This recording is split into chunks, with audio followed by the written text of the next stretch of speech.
नहीं तो जिंदगी साकाम ने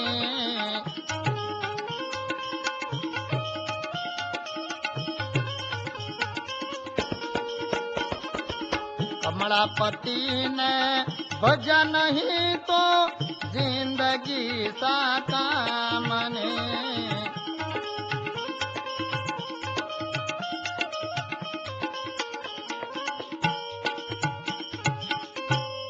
ડોસો મરી ગયો એટલે પેલા મહંત કહે છે રાજા તમારું જોર ચાલ્યું, સિપાહીનું જોર ચાલ્યું, કોઈનું જોર ના ચાલ્યું. રાજાએ હુકમ કર્યો કે કોઈનું જોર ચાલ્યું નહીં, કોઈની મૂછનું પાણી રહ્યું નહીં, માટે હું પણ દાઢીને મૂછો મૂળાવું છું, તમે બધા મૂળાવી નાખો. ત્યારથી આ રિવાજ ચાલુ થઈ ગયો. કોઈ વ્યક્તિનું મરણ થાય તો એની પાછળ એનો સગોવાલો સુવાળો કરાવે છે. કેમ કે કોઈનો પાવર ચાલ્યો નહીં. એટલે જગતની અંદર જે પરમાત્માનું કર્યું સર્વે થાય છે. ઉત્પત્તિ સ્થિતિ સંહાર આ ત્રણ પ્રભુના હાથની વસ્તુ છે. એટલે અંગ્રેજીમાં ભગવાનને ગોડ શબ્દ કહે છે. G O D God, greatest organiser and director, આ ત્રણેય વસ્તુ પ્રભુના હાથમાં છે. જગતની અંદર લોકો કઈ ને કઈ વસ્તુ સંગ્રહતા થઈ ગયા છે. સંગ્રહખોરીની વૃત્તિ વધી ગઈ છે. પણ જગતની વસ્તુ જેટલી સંગ્રહી રાખીશું એ વહેલી મોડી નાશ થવાની છે અને એની પાછળ દુઃખ આવવાનું છે. જ્યારે જગદીશ છે એ અવિનાશી છે. પરમાત્મા સંબંધી કોઈ વસ્તુ કોઈની પાસે હશે તો એનો દુનિયામાં ડંકો વાગશે. આજે વીરપુરની અંદર જઈને જુઓ તો પરમાત્માએ આપેલો જોરીન ઝંડો એ જલારામના મંદિરમાં સંગ્રહી રાખ્યો છે. એના લીધે આખી દુનિયા આજે ત્યાં જાય છે અને સૌનો કામ થાય છે. ગમે એવો મનોરથ હોય તે એનો ફરીભૂત થાય છે, ગમે એવું દુઃખ હોય તે ટળી જાય છે. પાદરાની પાસે રણુ ગામ છે. ત્યાં રણુની અંદર તુલજા ભવાની માનું મંદિર છે. તેનો પૂજારી જે બાવો હતો પ્રભાતગીર બાવો, એ પોતે શુદ્ધ બ્રહ્મચર્ય પારીને માતાજીની સેવા કરે. તો જગતની અંદર જે બ્રહ્મચર્ય વ્રત છે એ અતિ ઉત્તમ છે. નિષ્કામ ભક્તિ ભગવાનને બહુ વાલી છે. એક વખત ઘણા બાવાઓ ભેગા થયા, એમાં નક્કી કર્યું કે ભાઈ સાચું બ્રહ્મચર્ય કોણ પાળે છે એની પરીક્ષા કરવી છે. તો પ્રભાતગીર બાવો પોતે પોતાના ધોતિયાની અંદર દેવતાના અંગારા ભરી અને સભાની વચ્ચે પહોંચી ગયો. ધોતિયાના છેડામાંથી 5-10 જેટલા અંગારાનો ઢગલો કર્યો. સભાની અંદર બધા સાધુઓ, મહારાજ, બાવાઓ બધા જોઈ રહ્યા કે આ પ્રભાતગીરનું ધોતિયું કેમ ના સળગ્યું. ત્યારે પ્રભાતગીર બોલ્યો કે આ મારું ધોતિયું છે બ્રહ્મચર્ય પારે છે. મારું ધોતિયું હજુ સુધી કોઈ સ્ત્રીને અડક્યું નથી. એટલે મારા ધોતિયાની અંદર અગ્નિ ભર્યો તો પણ એ સળગ્યું નહીં. મારા શરીરની હવે જે પરીક્ષા કરવી હોય તે કરો. બધા બાવા ખુશ થઈ ગયા. ત્યારે આવો શુદ્ધ બ્રહ્મચારી પ્રભાતગીર બાવો માતાજીની સેવા કરે. માતાજી એનો થાળ જમવા માટે સાક્ષાત પધારે. દરરોજ એનો થાળ જમે. તો એક વખત આ પ્રભાતગીરે માગણી કરી કે હે માં, તે તારા કોડે જે ચૂડી પહેરી છે તારા પતિનો મારે દર્શન કરવા છે. માતાજી કે જ્યારે મારા પતિ અહીં આવશે ત્યારે હું તને એનો દર્શન કરાવીશ. ભગવાન સહેજાનંદજી એ પોતે નારાયણનો અવતાર છે. પરમાત્મા પોતે ફરતા ફરતા રણુ ગામની અંદર ત્યાં પહોંચી ગયા છે. હે વાલો ફર્યા છે દેશો દેશ રે સ્વામિનારાયણ.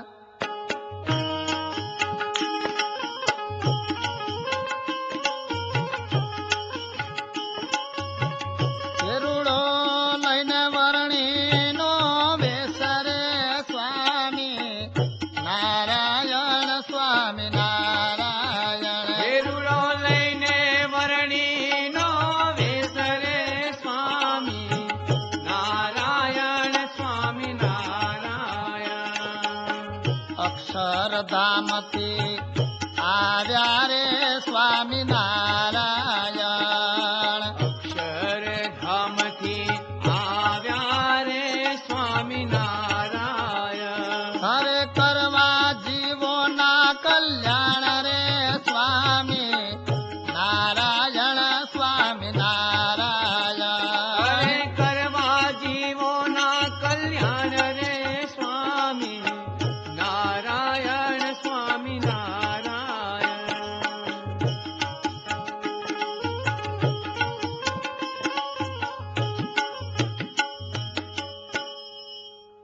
પ્રભાતગીર બાવો જો માતાની સેવા કરીને થાળ મૂક્યો છે, માતાજી થાળ જમતો નથી. પ્રભાતગીર કે છે, માં મારી શું ભૂલ છે, આજે તું થાળ કેમ નથી જમતી? ત્યારે માતાજીએ પ્રભાતગીરના દર્શન આપીને કહ્યું છે કે તું ઘણા વખતથી જે મારા પતિનો દર્શન કરવા ઈચ્છતો હતો, શક્તિના ધણી શિવ છે અને શિવ ને નારાયણ એક છે. જ્યાં વર્ણી વેશે પધાર્યા છે એ પોતે નારાયણ છે. બાવાએ પોતે પરમાત્માને થાળ ધરાવ્યો, પછી માતાજી થાળ જમ્યો.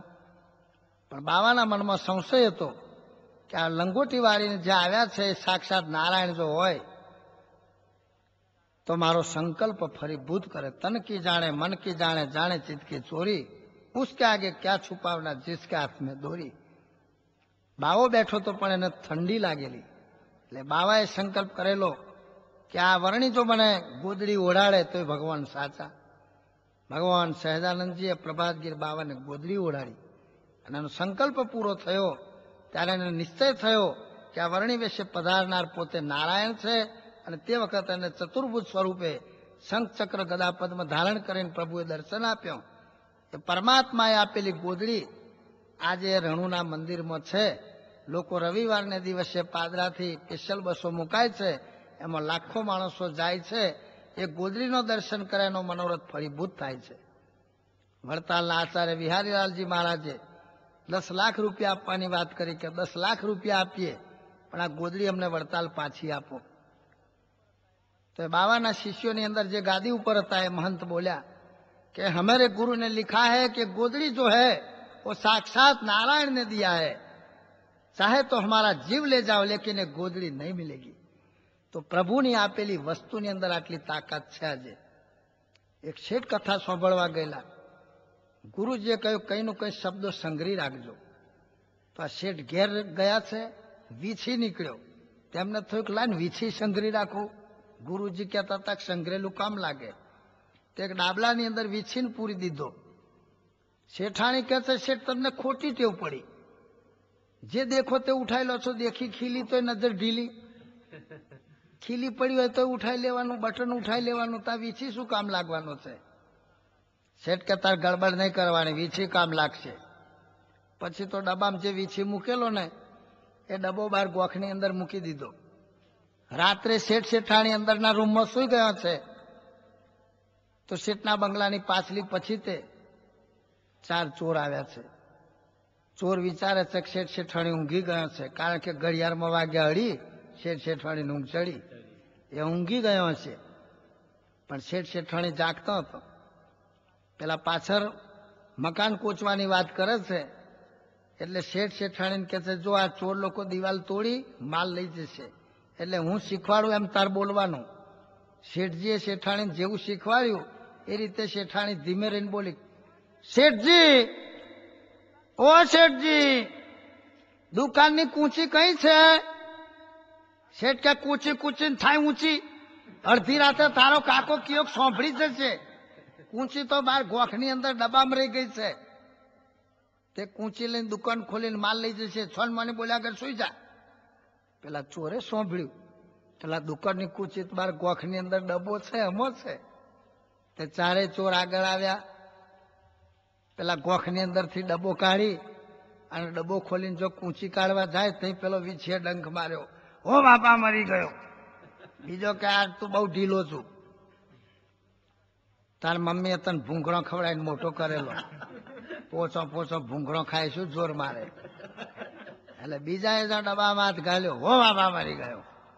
ત્રીજો કલા તારી માએ તને બકરીનું દૂધ પીવડાવ્યું છે, તે હાવ બકરા જેવો ઢીલો રહ્યો. ત્રીજાએ જો ડબ્બાની અંદર કૂચી ગાળવા જો હાથ ગાલ્યો ને એને વીછી ગયો, હો બાપા મરી ગયો. પેલા બે કે અમને કહેતો હતો ને તું? અલા ભાઈ પણ કંઈક છે ખરું? ચોથો ગાયો કશું નહીં, ચાલો હું કૂચી કાઢું. ચોથાએ અંદર હાથ ગાલ્યો તેને વીછી કર્યો. ચારે રાડો રાડ પાડતા નાસી ગયા. શેઠ શેઠાણીને કે જોયું ને, તું કહેતી હતી કે વીછી શું કામ લાગે, પણ ગુરુ જે કહ્યું તું કંઈક સંઘર્ષજો. તો વીછી સંગ્રહ જો આટલો કામ લાગ્યો તો પરમાત્માની કોઈ વસ્તુ, પરમાત્માનું કોઈ જ્ઞાન સંગ્રહ્યું હોય તો. એક રાજા નદીના કિનારે ગયા સ્નાન કરવા, ત્યારે ત્યાં એક બ્રાહ્મણ પથ્થર ઉપર